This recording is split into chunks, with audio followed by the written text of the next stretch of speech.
बुलावा आया है, माता ने बुलाया। आपको याद है जब बचपन में हर सुबह ये गीत और भजन सुनाई दे जाते थे। धीरे धीरे इन भजनों की आवाज इतनी चिरपरिचित हो गई कि मानो वही हमारे परिवार के बीच का हिस्सा ही हो। मुझे बुलाया शेरावालिए, मैं आया। जी हाँ, ये आवाज है भजन सम्राट भक्त नरेंद्र चंचल की, जिन्होंने अपनी मधुर आवाज से माता के चरणों में ऐसी जगह बनाई जिससे वो भारत ही नहीं पूरी दुनिया में विख्यात हो गए। मैं बेनाम हो गया। पर इनके जीवन की कहानी ऐसी है कि मानो कोई बॉलीवुड फिल्म हो। इनके जीवन के किस्से ऐसे हैं जिन्हें सुनकर आप आश्चर्य में पड़ जाएंगे। जैसे कि इन्होंने ऐसा क्या कर दिया था कि इनके पिता ने इन्हें धक्के मार के घर से निकाल दिया था। तुम हमारे खून का सबसे बदनाम खतरा हो।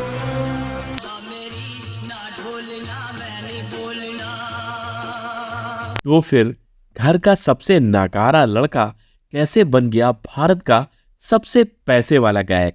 आखिर कैसे बचपन में एक ड्राई क्लीनर की दुकान में मजदूरी करने वाला लड़का भजन गायकी का पर्याय बन गया? फिर आखिर नरेंद्र चंचल जी ने ऐसा क्या कर दिया था कि जिस मधुर आवाज के दम पर ही इन्हें जो शोहरत मिली थी, वो इनकी मधुर आवाज अचानक छिन गई। इनके मुंह से एक शब्द भी निकलना दुश्वार हो गया था। क्या नरेंद्र चंचल जी को खुद माता वैष्णो रानी ने दर्शन दिए थे? तो आइए इन सभी सवालों के जवाब इस वीडियो में जानते हैं। मैं गुफा में गया, वहाँ एक माता जी बैठे थे। ये मेरी माँ से पहली मुलाकात थी। नमस्कार दोस्तों, स्वागत है आप सभी का आपके अपने favourite YouTube channel beautiful Bollywood में। इस वीडियो के अंत में हम ये भी जानेंगे कि नरेंद्र चंचल की मृत्यु के बाद इनके सबसे चहेते पुत्र को ही क्यों जेल में डाल दिया गया। माता रानी फल देगी, आज नहीं तो कल देगी। नरेंद्र चंचल का जन्म साल 1940 को तारीख 16 अक्टूबर अमृतसर की नमक मंडी इलाके में हुआ। हाँ, इनके पिता चेतराम खरबंदा का बड़ा नहीं बहुत बड़ा व्यापार था और माँ कैलाशवती एक शुद्ध गृहिणी थी। नरेंद्र 8 भाई बहनों में बीच के थे। एक भरा पूरा बड़ा खुशहाल परिवार था। पर भारत और पाक के बंटवारे के दौरान अमृतसर में बहुत दंगे हुए। इस दंगों की आग में चेतराम जी का सब कुछ बर्बाद हो गया और इन कौमी दंगों में चेतराम जी का व्यापार तो ऐसा बर्बाद हुआ कि फिर दोबारा वो कभी उबर ही नहीं पाए। हाँ, नरेंद्र की माँ का भगवान पर अटूट विश्वास था। कैलाशवती जी का हमेशा यही कहना रहता कि एक दिन सब ठीक हो जाएगा, ईश्वर सब पहले से कर देगा। माता जी मुझे शक्ति दीजिए ताकि मैं अपने मन की कमजोरी पर काबू पा सकूं और अपना काम और कर्तव्य सर ऊंचा करके निभा सकूं। वो रोज सुबह उठकर मंदिर जाती। इधर नरेंद्र भले ही सबसे छोटे न हो, पर वो माँ के पल्लू से हमेशा लिपटे रहते। माँ जब सुबह उठकर मंदिर जाती तो वो माँ के साथ जाने की हमेशा जिद करते। शायद मंदिर में हो रहे भजन भी नरेंद्र को खूब लुभाते थे और जब अपनी माँ के मुंह से ही वो माता रानी के भजन सुनते तो उनकी खुशी का ठिकाना न रहता। उनकी माँ कैलाशवती का स्वर बहुत सुरीला था। अक्सर कैलाशवती को आसपास और पड़ोस में होने वाले जगरातों और कीर्तनों में गाने के लिए न्योता मिलता रहता। नरेंद्र अपनी माँ के दुलारे तो थे ही, वो हमेशा अपनी माँ के साथ ही जाते। माँ की तरह नरेंद्र की आवाज भी बड़ी सुरीली थी, तो यदा कदा उन्हें गाने का मौका मिल जाता और धीरे धीरे इन माँ और बेटों की जोड़ी जगरातों में खूब प्रसिद्धि पाने लगी। नरेंद्र जब भजन गाते तो उन्हें अक्सर 1 या 2 रुपए पुरस्कार रूप में मिल ही जाते थे। 1-2 रुपए से इस नन्हे बच्चे नरेंद्र का हौसला आसमान छू जाता। अब नरेंद्र का मन इन जगरातों में खूब लगता। हाँ, इनका मन पढ़ाई में बिल्कुल नहीं लगता था। स्कूल जाने में ये हमेशा कतराते थे और स्कूल में इनकी गिनती शैतान बच्चों में ही होती। नरेंद्र इतने शैतान और चंचल थे कि स्कूल में कभी 1 मिनट के लिए शांति न रहते, कहीं एक जगह टिकते ही नहीं थे। पर स्कूल में भी अगर वो किसी के दुलारे थे तो अपने हिंदी के अध्यापक के। और जब कोई बच्चा नरेंद्र की शिकायत उन हिंदी की टीचर से करता तो उनके मुंह से सिर्फ यही निकलता, अरे नहीं भाई, नरेंद्र तो बहुत अच्छा लड़का है, बस थोड़ा चंचल है। और इन शैतानियों का नतीजा ये हुआ कि उन्हें सब चंचल चंचल कह के ही पुकारने लगे। नरेंद्र को भी ये अपना उपनाम बहुत अच्छा लगता। उन्हें ये नाम इतना अच्छा लगा कि धीरे धीरे उन्होंने अपने नाम से खरबंदा हटा ही दिया और हो गए नरेंद्र चंचल। नरेंद्र का गानों के प्रति झुकाव बढ़ता ही जा रहा था। भले ही वो पढ़ाई में अव्वल न हो, पर संगीत प्रोग्राम और कंपटीशन में वो बढ़ चढ़ कर हिस्सा लेते। ऐसे में उनके जीवन में एक दिन ऐसा भी आया जब उनको अपने जीवन का सबसे बड़ा फैसला लेना था। नरेंद्र के कक्षा 12 के बोर्ड का ज्योमेट्री का एग्जाम था और यही वो दिन था जिस दिन उनका चंडीगढ़ में म्यूजिक कंपटीशन का फिनाले था। दुविधा यही थी कि चुनाव आखिर किसका किया जाए, बोर्ड के एग्जाम का या म्यूजिक कंपटीशन के फिनाले का। तभी उनके पिता को पता लगा। उन्होंने नरेंद्र को बुलाया और कहा, तुम्हारा बोर्ड का एग्जाम है, दिमाग लगाकर पढ़ो, चंडीगढ़ जाने की तो सोचना भी नहीं। नरेंद्र पिता की बात को सुनकर सर झुकाए अपने कमरे में चले गए, पर उनका मन बहुत व्याकुल था। उन्हें पूरी रात नींद ही नहीं पड़ी। फिर अचानक आधी रात को ही उनके मन में न जाने क्या ऐसा आया कि वो सीधे माता रानी के मंदिर पहुंच गए।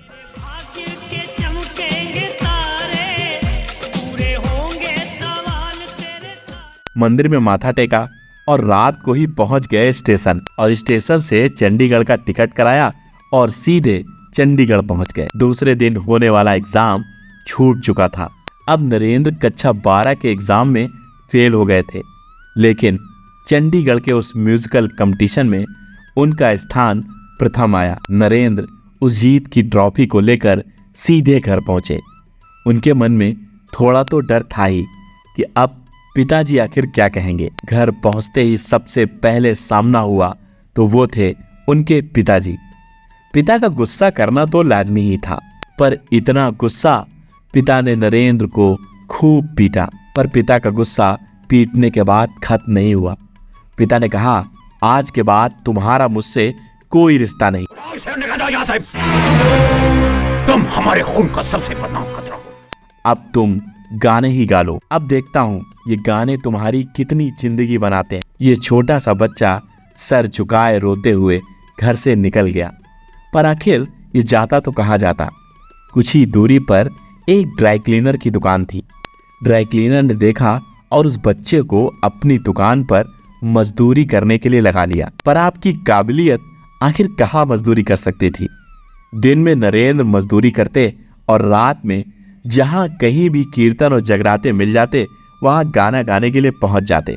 नरेंद्र की गाने की कुशलता अब लोकप्रियता में बदलने लगी थी। अब लोग उन्हें अमृतसर से दूर दूर भी जगरातों में बुलाते। लोकप्रियता बढ़ी तो नरेंद्र को एक ऑर्केस्ट्रा ने ज्वाइन कर लिया। वैसे ये ऑर्केस्ट्रा देश के भिन्न भिन्न शहरों में जाता, यहाँ ऑर्केस्ट्रा शो करता और इस ऑर्केस्ट्रा में उन्हें मेहनताना भी मिलता।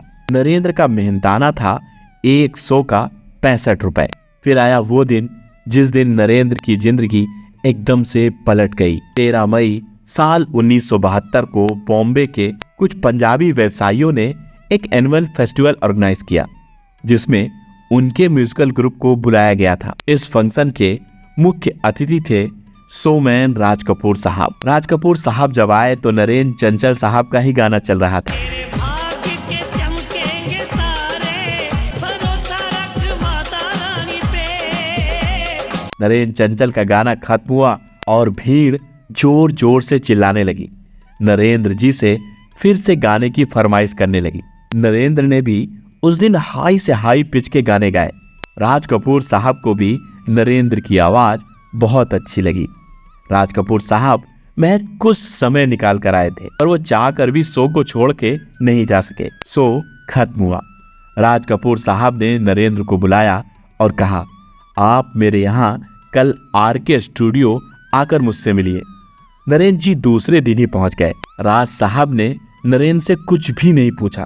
उन्होंने कहा, मैं बॉबी फिल्म बना रहा हूँ, उसमें तुम्हारी आवाज में एक गाना होगा। नरेंद्र सर झुकाए चुपचाप खड़े रहे। उन्हें कुछ भी नहीं समझ में आ रहा था कि आज ये कैसा खुशी का दिन है नरेंद्र की आंखों से आंसू लगातार गिरते चले जा रहे थे। उन्हें अपने पिता की बात याद आ रही थी।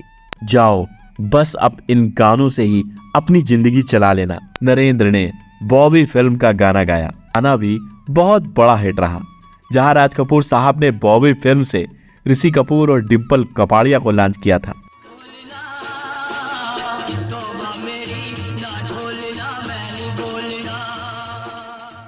वहीं गायक के रूप में नरेंद्र चंचल भी लॉन्च हुए थे। बॉबी फिल्म बहुत बड़ी हिट हुई और ये गाना भी सभी की जुबान पर था।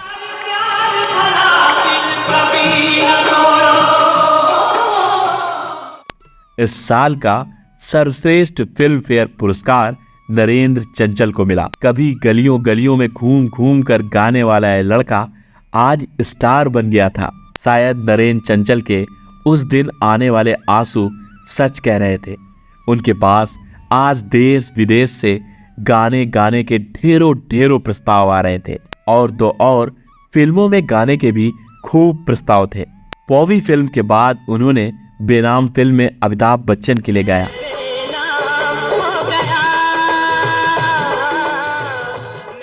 मनोज कुमार साहब की रोटी कपड़ा और मकान फिल्म में भी उन्होंने बेजोड़ गाना गाया। मुझे क्यों मौत न आई, हाय महंगाई महंगाई महंगाई। कभी एक एक रुपए के लिए मजदूरी करने वाले लड़के के यहाँ पैसों की बारिश हो रही थी।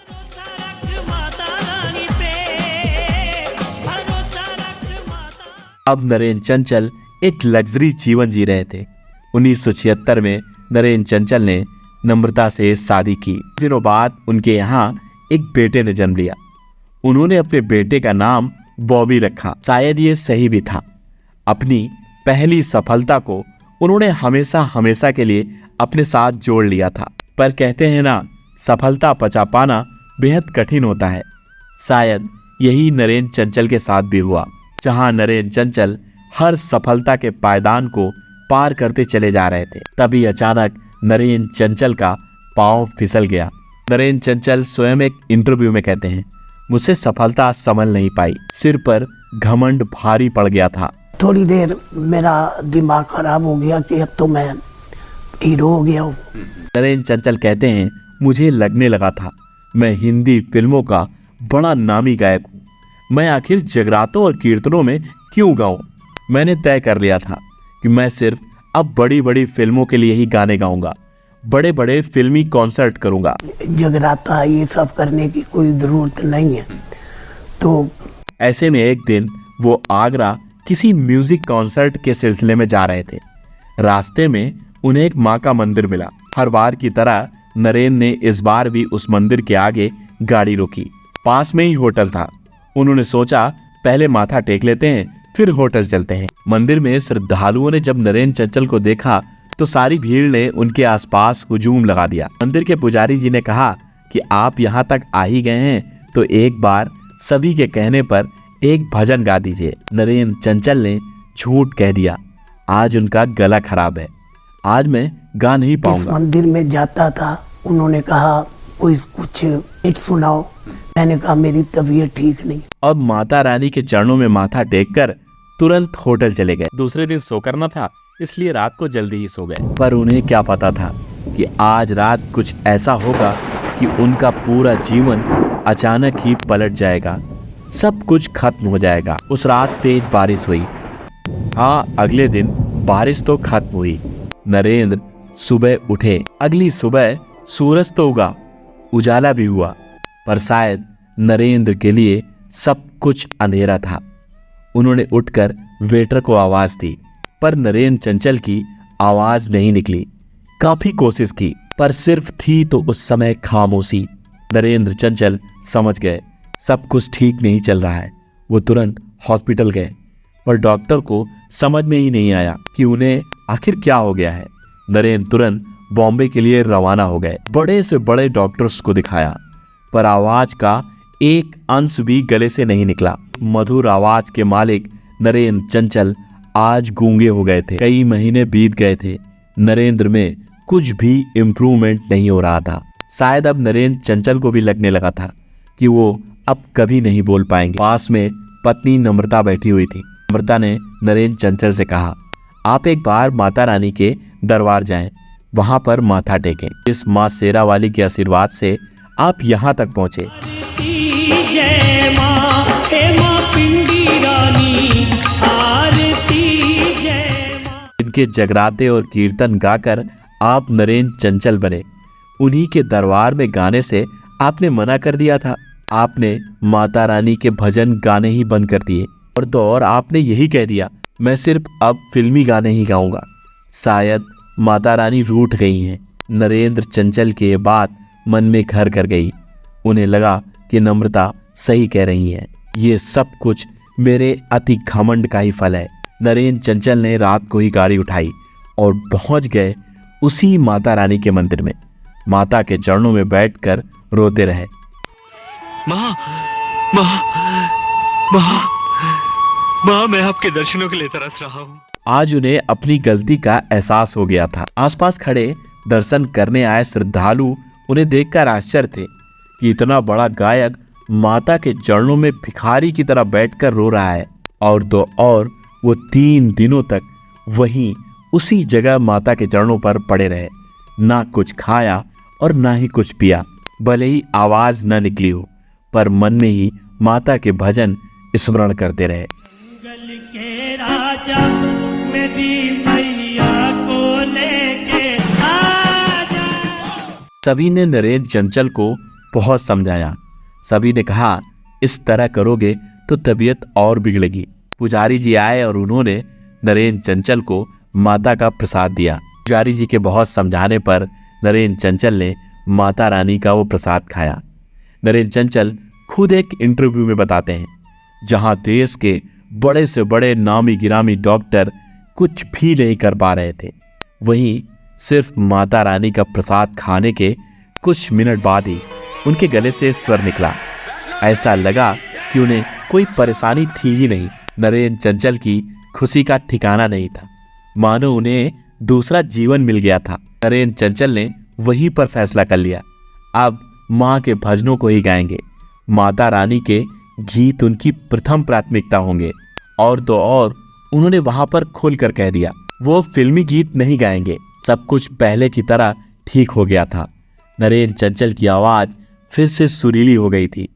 अब वो देश विदेश गाते तो, पर सिर्फ और सिर्फ माता रानी के भजन और कीर्तन। तू भीख न देगी तो मैं शोर मचा दूंगा। बताते हैं, आवाज ठीक होने के कुछ दिनों बाद ही संगीतकार लक्ष्मीकांत प्यारेलाल ने एक बार फिर नरेंद्र से कांटेक्ट किया। नरेंद्र चंचल ने उनसे बात तो की, पर सिरे से फिल्म में गाने के लिए मना कर दिया। ये बात 1980 की है। तब नरेंद्र चंचल से लक्ष्मीकांत प्यारेलाल ने कहा, एक बार तुम मुझसे मिल तो सकते हो। नरेंद्र चंचल लक्ष्मीकांत प्यारेलाल का बहुत सम्मान करते थे, क्योंकि उनकी पहली फिल्म बॉबी का संगीत इन्होंने ही दिया था। वो मिलने पहुंचे तो लक्ष्मीकांत जी ने उनसे कहा, ये भले ही फिल्म का गाना हो, पर यह फिल्म में भी माता रानी का भजन है। नरेंद्र चंचल को बात समझ में आई। उन्होंने इस भजन को गाने के लिए हाँ कर दिया। फिर वर्ष 1980 में आशा फिल्म में इनका ये भजन आया। ये भजन बहुत बड़ा हिट हुआ। प्रेम से बोलो जय माता, ओ सारे बोलो। फिर इसी तरह इन्होंने 1981 में औदार फिल्म में एक भजन गाया। ये भजन भी माता रानी का ही भजन था। ये दोनों गाने इतने बड़े हिट हुए कि आज भी कहीं पर भी देश में अगर जागरण हो तो इन गानों के बगैर जागरण पूरा ही नहीं हो सकता। कहते जाओ आने जाने वालों को, कहते जाओ तुम मत देखो अपने पाँव के छालों को। कोई भी भक्तगण कटरा से माँ वैष्णो देवी धाम की यात्रा करता है तो इन भजनों के बगैर उसकी यात्रा पूरी ही नहीं होती। हाँ, अगर कभी भी बात होगी जागरण इंडस्ट्री को एक मुकाम देने की, तो इसका श्रेय हमेशा हमेशा नरेंद्र चंचल को ही जाएगा। ऐसा नहीं कि पहले जागरण और कीर्तन हुआ ही नहीं करते थे, पर इतना फेम नहीं था, इतने पैसे खर्च नहीं होते थे, पैसों के साथ साथ इतना ग्लैमर भी नहीं था। आई है मुझे मैया के भवन से चिट्ठी आई है। नरेंद्र चंचल जी ने जगराता इंडस्ट्री को एक बड़ा मुकाम दिया। हाँ, आपको बता दें, सोनू निगम, मोनाली ठाकुर, नेहा कक्कड़ जैसे कलाकार भी पहले कभी जागरण इंडस्ट्री में ही गाया करते थे।